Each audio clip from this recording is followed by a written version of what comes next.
Kushal Jadhav from the 𝐕𝐵 Education Trust, and he will enlighten us about the future in design education. Over to you, sir. I am an engineer, and then I did my postgrad in industrial design. And since then, since my college days, I started doing product design projects. And since morning we heard 3-4 talks, and that was for startups and maybe funding for startups. So being a professional designer and an individual, not a design firm, I used to deal with mostly startups.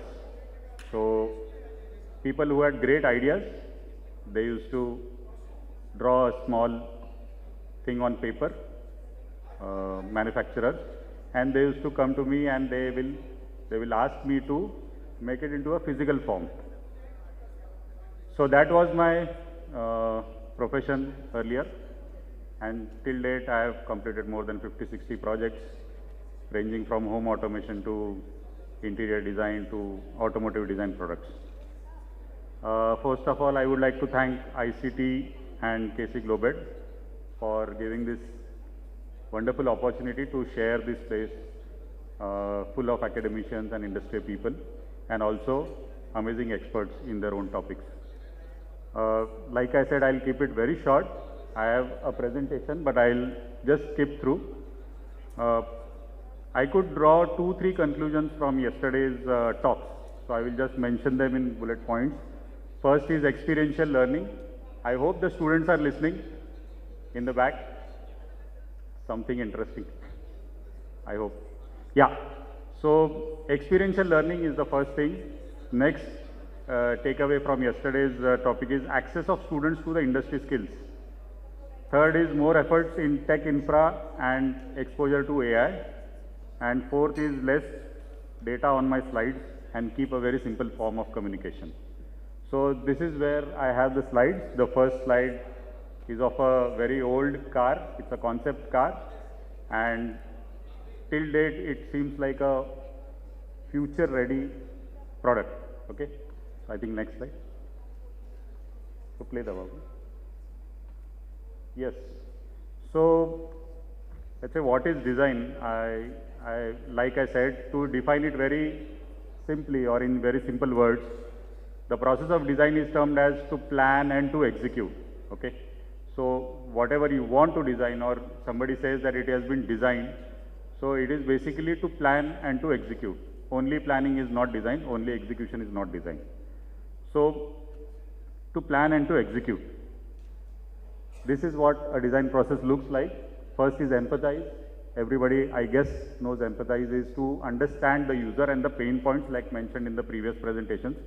It's very difficult, but it is the most important part of our design process, to empathize. Okay.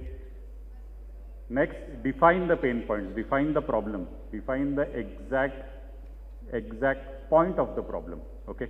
Because there are so many problems, and most of the people fail to identify the problem. Okay. So precisely identifying the problem and defining it is the next stage. Third is to ideate. That's where the creativity is said to be there, where you ideate or you explore different solutions for the problem. Then to prototype. So prototype is not just a single prototype, but to have multiple prototypes. To start, make the prototype, to make it in running condition, then going back to the feedback, then again making a prototype. So alpha, beta and other things. And then test, and again going back to the same thing, because after prototyping we'll have a new problem arising, and then we'll follow the same process again. So here I'll show 2-3 words for design. I strive for 2 things in design: simplicity and clarity. Great design is born of 2 things. Okay. Design is not just what it looks like or feels like, it is how it works. So mostly there is a misconception that design is all about aesthetics and it is about saris and false ceilings and all those things. It is part of it. It is not art. It is not hobby. It is a process. Okay. Good design is actually a lot harder to notice than poor design. So if something is poorly designed, it is immediately seen. Okay, like a building or a structure or a car or something. If it is not nicely designed, it is immediately felt or seen, but a good design just disappears into the functionality. So, because good design fits our needs, that design is invisible. And design creates culture. Design creates culture, culture creates, shapes values, and values determine the future. That's how we design the future, okay? Very famous man, and although he is not a designer, he is the most known for appreciating design in most of the things or all of the things which he has done. Okay, so impact of design. So everybody thinks there is a process and there is a products and all those things, but what is the real impact?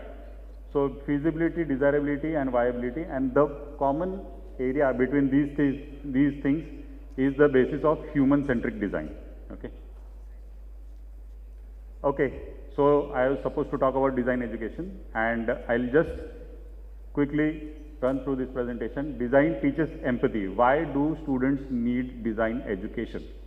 Not just from design streams, but also from management streams, from, let's say, art streams, from engineering streams. Why do people or why do learners need design education? So design teaches empathy.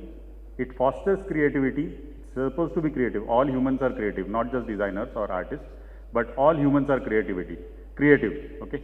So it teaches or it fosters, so it nurtures creativity. Teamwork. No design has ever happened in isolation. There is no single person team of design. So it teaches us teamwork. Students build confidence, okay?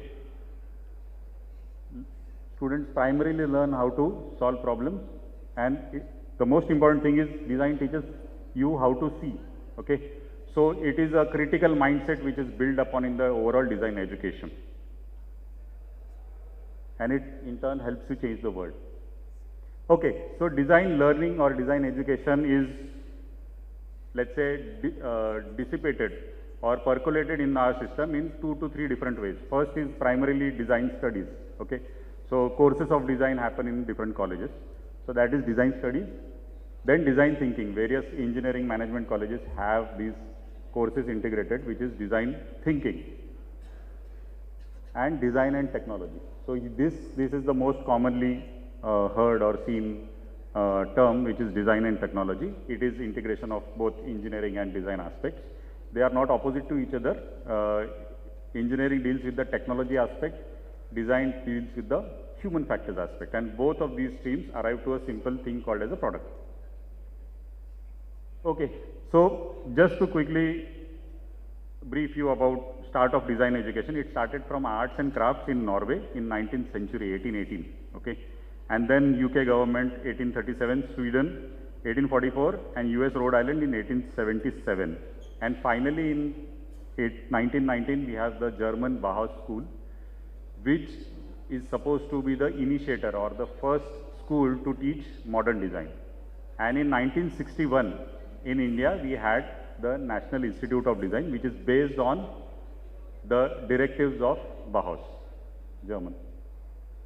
This is the NID Ahmedabad. First it was established in Delhi, then it completely moved over to Ahmedabad. Now interestingly, in 1958, Government of India invited 2 American designers, Charles and Ray Ames, to give a recommendation on small industries. So what could be done for skill development or for training of the small industries? And they made the first thing which is called as the India Design Report. And based on this India Design Report, in 1961, we established the National Institute of Design. And it has been the authority for design in most of the nicely designed things by the government, like trains, our currency notes, our coins, and all those things which you see in and around yourself. So the present, what we have, you've experienced the present, we know what is happening in the present. Yeah. So present scenario is, like we discussed yesterday, is a combination of a lot of things, and I think today what I would like to explain right now in very short things is our aspirations for design education. First is to be portfolio centric. Yeah. in PCU School of Design. So right now I am the academic dean for PCU School of Design. We are a 2-3 month old institute, but the trust and the entire group is since 32 years. The latest entry into design education is the PCU School of Design. But my group is entirely experienced since past 10 years. So first is to have portfolio centric, then interdisciplinary, which is really important. Third is industry driven. I being a professional designer and an academician, and both at the same time. So most of these projects which I have done as a freelancer or as a professional, I have tried to take 2 or 3 students as intern in the projects, and they have executed very nicely. So these interns are not just to help in some tasks, but they also give a lot of ideas. And then advanced research. Yeah. So future, so just 4 points for what to have in future is skill development. Skill, it is constantly evolving, and that's why we need a constant skill development. Direct access of industry visionaries or experts into the academics. So now, within a day or two, we are going to have a collaboration with a state-of-the-art studio, automotive design studio, which will guide us for digital surfacing, okay? And they will directly take students into their profession.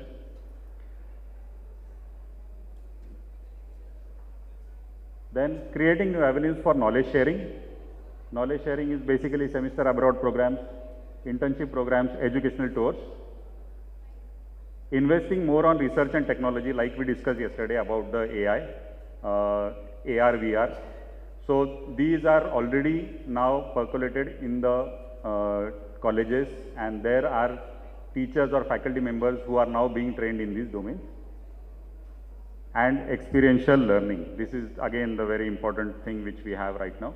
Experiential learning, designed by its core belief is experiential learning. And then design 4.0, which is so basically industrial design is the design of mass produced products, okay? So industry 4.0 will definitely lead to design 4.0, design for the 4.0 industry. Yes, so thank you, and sorry to skip through the presentation, but I know everybody is hungry, and you can definitely visit us on the stall, and we can talk more about not just the design education, and what can we do together. Yeah, Thank you so much, sir.